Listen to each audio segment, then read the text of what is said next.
Hello, today I'd like to make a quick video about a technique I've come up with for learning two languages at once. It's essentially writing exercises in parallel in both languages. I'm doing this in Finnish and Icelandic at the moment, the weaker of which is Finnish. Here I've got the book Essential Finnish. It's written in 1964. The second exercise in it is essentially a very simple basic Finnish dialogue. The idea is to essentially write the exercise out in Finnish, and meanwhile, or do one and then the other, I would then write the exercise out exactly as if I was speaking to an Icelander, or as if basically in Icelandic. I've written an example here. Obviously, this is on a slightly bigger sheet of paper than I normally use, but okay, here's the dialogue in Finnish, which is in the book. This is just a few lines from it. Hyvää päivää, and I'm sure my pronunciation is not that great at the moment, but okay, hyvää päivää. This means basically good day, and then a response, which is just day.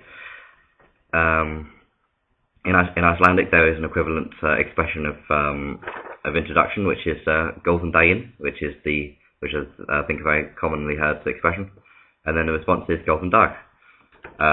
Then there's mitä kuuluu, which really means kind of like what the news. It just means like how are you.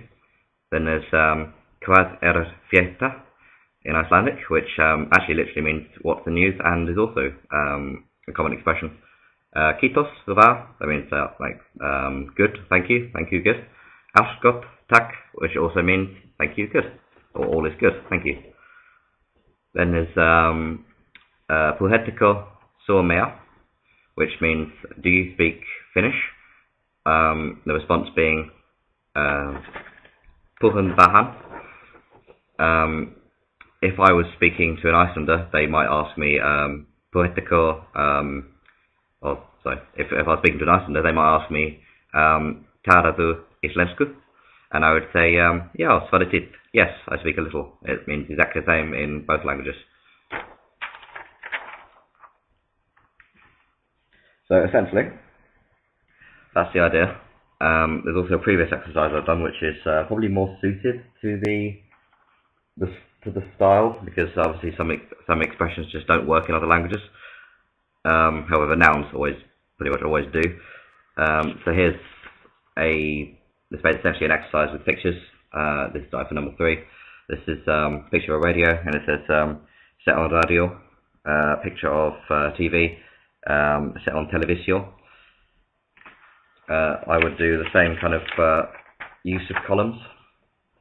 So for the picture of the radio, I would write down set on radio.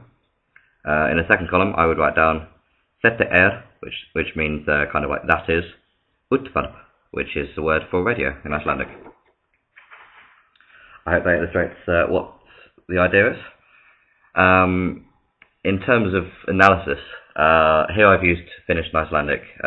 They're basically polar opposites of languages. I mean, they're as different as English and Japanese are, mainly. Soon I will be I'll start learning some German for university. I would want to learn German and Icelandic, or possibly German and Finnish at the same time. But if I learn German and Icelandic are from the same Germanic language family. I'm not sure if this will make it easier or harder in terms of how confusing it might get, and in terms of how much it will build an understanding between the two languages. There'll see other criticisms.